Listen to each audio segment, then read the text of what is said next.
More showers and thunderstorms are popping up as we speak over southwest Wisconsin. Where are these showers and storms headed?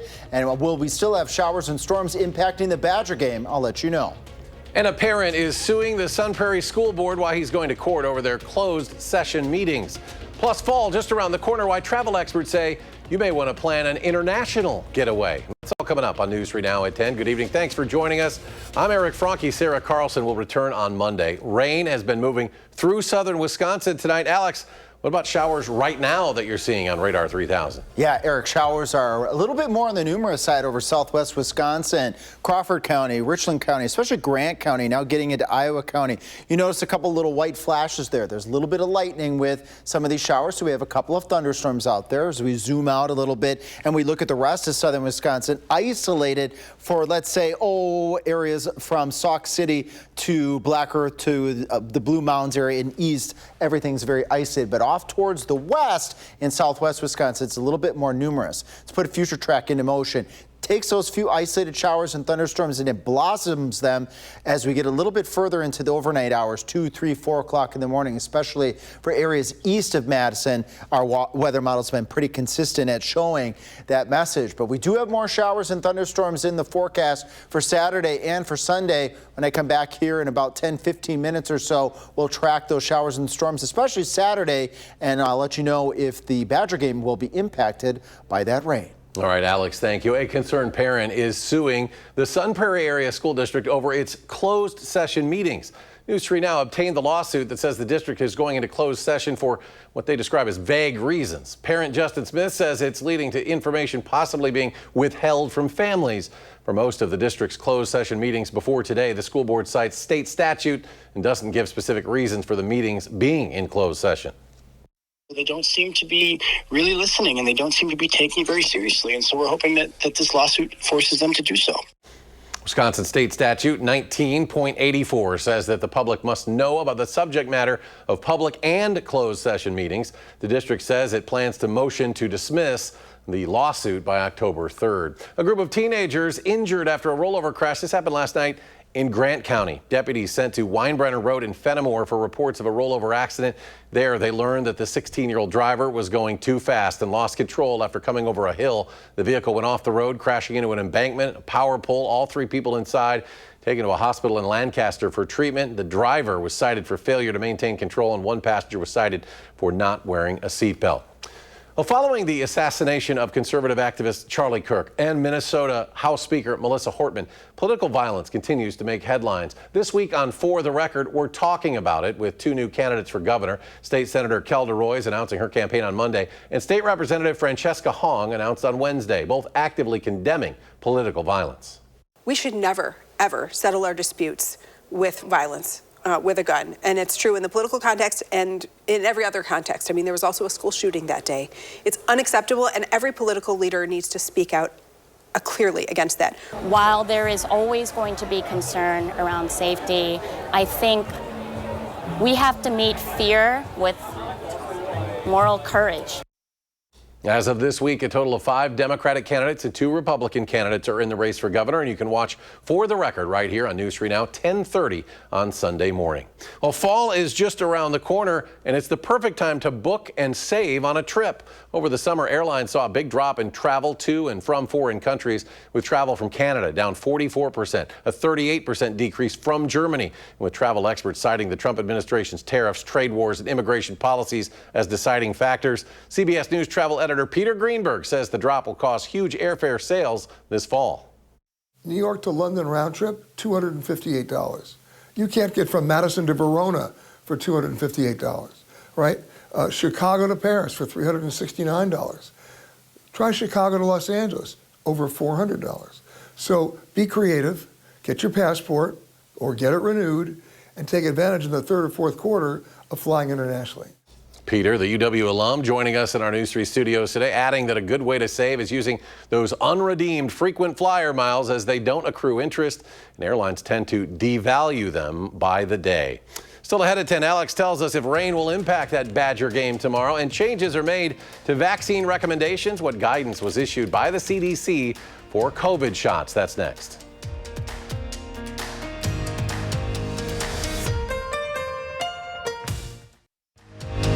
You're watching News 3 Now at 10. Moving forward. Welcome back. The CDC's Advisory Committee on Immunization Practice has finished its two-day meeting this afternoon with another change to vaccine recommendations. The committee voted to advise Americans to speak to their doctors if they want a COVID-19 vaccine, but stopped short of recommending anyone 6 months and older get the shot. The 12-member panel was handpicked by Health Secretary Robert F. Kennedy Jr. Some outside medical liaisons working with the panel say the guidance should be more forceful. Simple, stable recommendations can increase vaccine coverage. COVID-19 vaccines are highly safe and effective. Or if we don't want to say safe and effective, they work. A recent CBS News poll found 77%, an overwhelmingly number of Americans say the COVID shots should be available to people who want them, whether or not they would get one themselves. The Wisconsin DNR reminding hunters of the importance of testing your deer for chronic wasting disease. CWD is a contagious, fatal neurological disease that affects the nervous system of deer, elk, moose, and caribou. Any hunter in the state can test at self-service kiosks in person with cooperating partners, at home with a test kit, or by appointment with DNR staff. If a hunter receives a CWD positive test result, a replacement authorization will be issued to their Go Wild account within 2 to 4 days. Well, the weekend just around the corner. That means we've got a Badger game, a home game against Maryland to open the Big Ten season. Alex, what's the weather looking like? We're going to be dodging some showers. It's going to be a close call between tailgate and after the game. We're going to be looking at showers and storms right up probably to tailgate, perhaps that break during the game, and then more showers and storms towards the end of the game. So bring that red poncho, as I've been saying for the past couple of days. What is stable here, the temperatures will be in the 60s, climbing up into the lower 70s. So a mild day for this time of year. Future track, those scattered showers and thunderstorms that we have out there right now become a little bit more widespread from Madison areas off towards the east as we head towards 2, 3 o'clock in the morning, with perhaps another line developing Dells to Madison to, let's just say, west of Janesville, maybe the Footville area, right around Saturday at 7 o'clock in the morning. That line stays persistent, but there we go, 11 o'clock.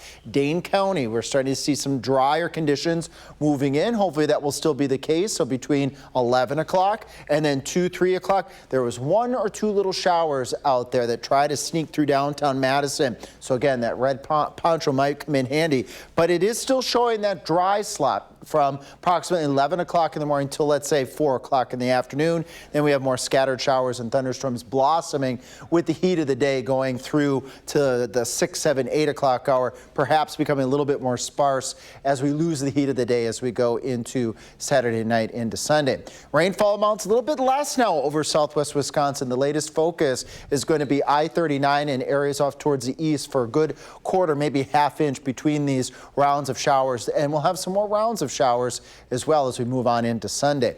We had a little bit of severe weather today, a couple severe thunderstorm warnings, Juneau, Adams counties, Marquette County, and also Columbia County, and we had some hail to 1 inch in diameter reported in the Linden Station area.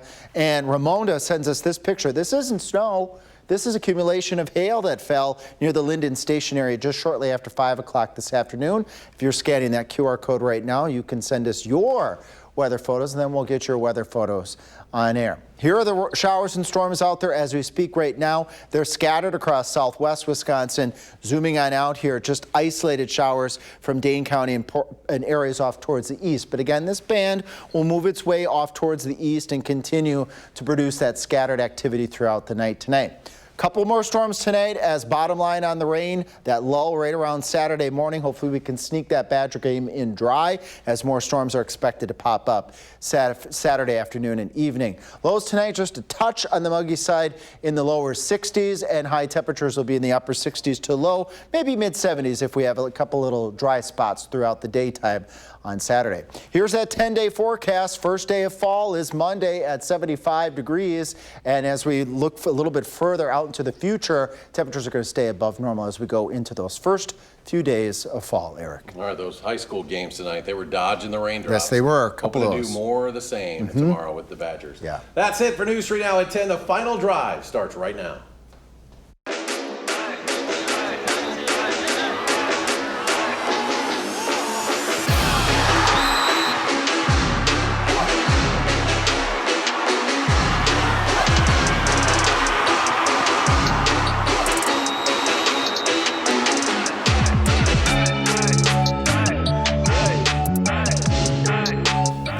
Welcome into week 5 of high school football, where we've got our biggest slate so far this season, with 9 games from our area coming your way. I'm Andrew Banstra, and this is the final drive. Let's get into it. We start with our game of the week. Milton is a perfect 4-0 and face their toughest test of the season tonight. In Monona Grove, a Silver Eagles squad whose only loss was at Waunakee by 1 point. We pick things up 14-13 Milton, leading and looking to add to that just before half, but Luke Schwab says not so fast. Monona Grove comes away with it, but in the second half, their quarterback, Milton's quarterback, Jake Cummins, decides he'd just do it himself. QB1 rolling around, trying to find something, and he just does it himself. Dives into the end zone for the score, but ultimately that Silver Eagle defense just kept standing tall when it mattered most, clawing away the win from the Redhawks in a close one.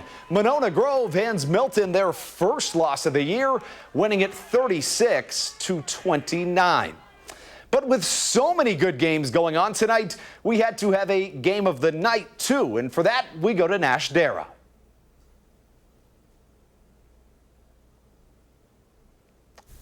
Andrew, the game of the night would take us to Waterloo High School, with the Pirates taking on the undefeated Cambridge Blue Jays.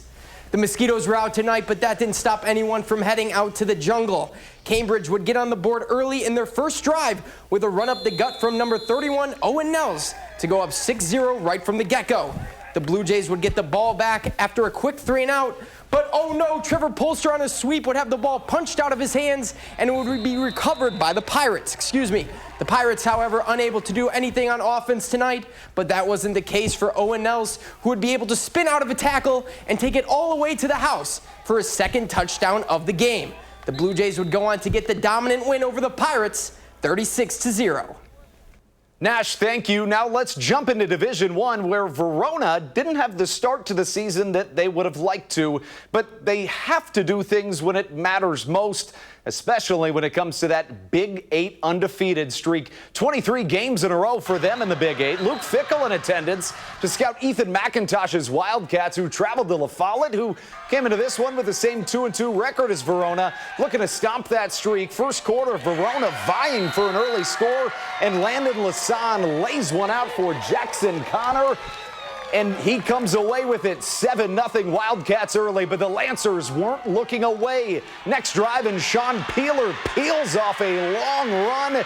He could go all the way. Are you kidding me? Sean is gone, and La Follette gets the equalizer, but Verona just kept firing on all cylinders. The Wildcats were tied early, but they come away with the win.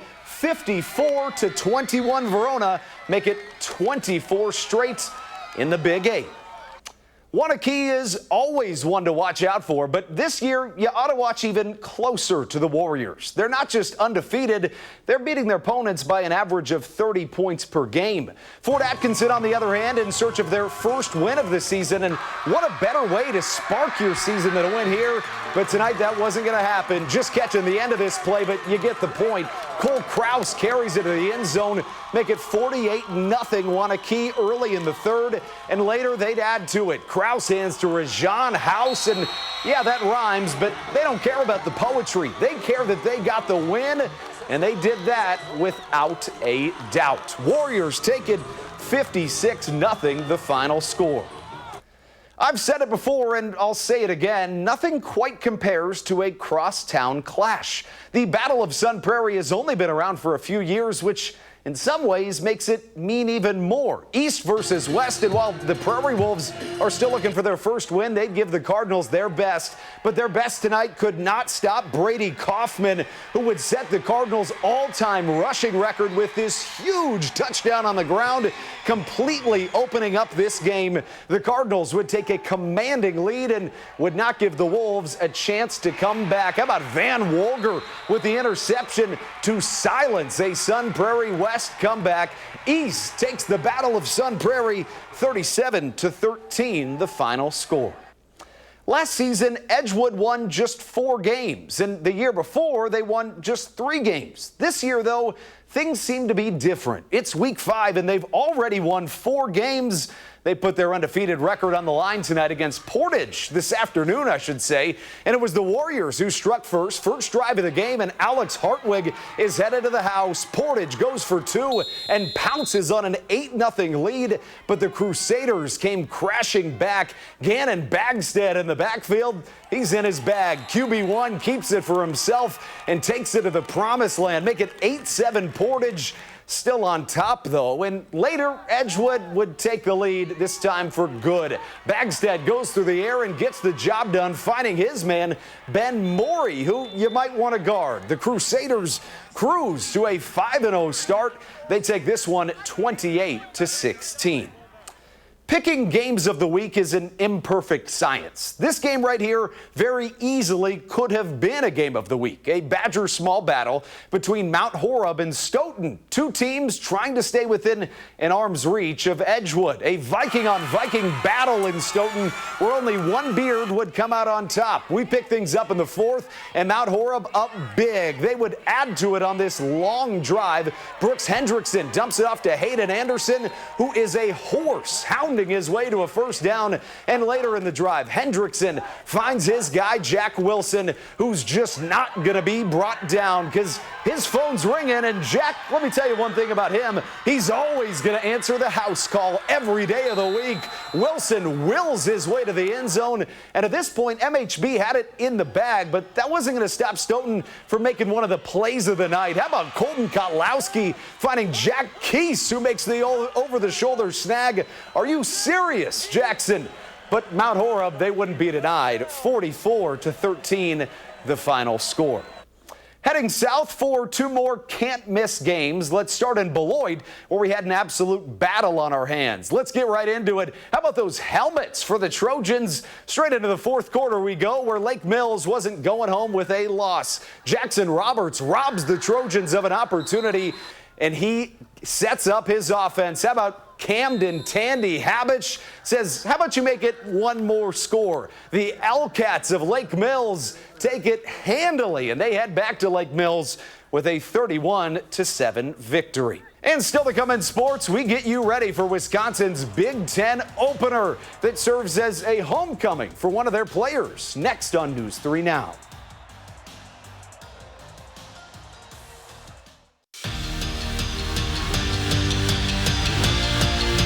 Let's get into some more sports, starting with the Brewers, fresh off of a sweep over the Angels of Anaheim, and still a lot on the line for Milwaukee. Sure, they're already in the playoffs. They were the first team in baseball to even do that, but they still want to get that home field advantage and a way through the wild card game. Doing that tonight against an NL Central foe in the Cardinals. And you've heard of the summer of Sal. How about September of Sal? Frelick's longest home run of his career, clocking in at 422 feet. But there wasn't a whole lot more to cheer for if you're a Brewers fan this evening. That home run, the only one that came across the board for Milwaukee, as the Cardinals take the series opener 7-1, the final score. When Wisconsin football hosts Maryland tomorrow, it will be extra special for one Badger, the team's starting running back, Dylan Jones. It'll be a homecoming of sorts for Dylan, who grew up in Maryland 30 minutes away from where the Terrapins play in College Park. He says it's an opportunity to rep his new state while his home state watches. I mean, I feel like it's pretty awesome. I got a couple friends coming up for the game just because we playing Maryland. I think it's pretty cool. I didn't really want to stay home because that's all I knew was home, and I just wanted to get away, try something new. It means a lot to me. That's all I really grew up on was watching Big Ten football, and then just now being able to play in it is just like a dream come true. We are exactly 45 days away from Wisconsin men's basketball, which means now is the time they're getting into that tip-top shape. And there's no better way to do that than running up and down Bascom Hill. If you haven't done it, you should try it, because I certainly haven't tried it. But the Badgers did, and they've been doing it for the last 3 weeks. And it doesn't just make them feel tired, it gives them a chance to battle through some adversity.